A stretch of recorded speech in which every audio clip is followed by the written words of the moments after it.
Lithia's failure to ensure policy implementation, and all Americans, lack of compliance directly led to causing this fatal crash. Title: Auto Canada closes remaining Right Ride stores, trims used inventory as tariffs loom. Content: Auto Canada Inc. closed its final 5 Right Ride locations March 4th, shutting down the business unit that once spanned more than a dozen locations in 6 provinces. The Edmonton-based dealership group reported the closure March 19th as it shared its fourth quarter earnings. The move is part of a wider strategy in which Auto Canada will refocus on its core Canadian dealerships and collision centre locations following a strategic review initiated last year, company executive chair Paul Antony said on a conference call with analysts.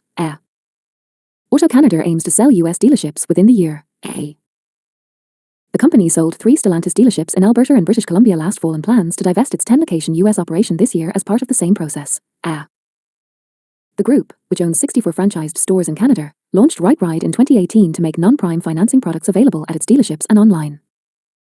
Right Ride expanded over the following 5 years to 13 standalone locations that held used vehicle inventory on-site. In this episode of the Ally All Ears podcast, host Emma Hancock interviews Kelly Olson, Senior Director of Operations for Smart Auction at Ally Financial, about the importance of quality control in online wholesale auctions. Olson discusses advancements in online auction platforms, highlighting the importance of detailed condition reports, AI technology for damage detection, and the evolving incorporation of electric vehicle information.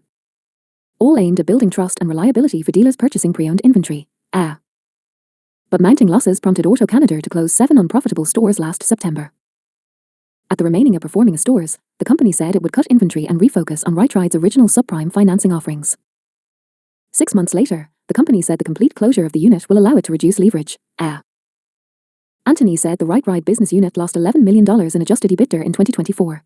As it closes the door on its Right Ride business, Auto Canada is also slimming down its used vehicle inventory. Antony said with the industry bracing for the tense business environment US tariffs will bring, a large stock of used vehicles is not a risk that we're willing to walk into right now. Buying cars in the face of a tariff war that might or might not happen could potentially result in us overpaying for cars. Industry analysts forecast tariffs will raise costs for new vehicles and force many Canadian buyers into the used vehicle market. But if the US tariffs don't materialize, Antony said, the company could be left sitting on a large amount of costly inventory.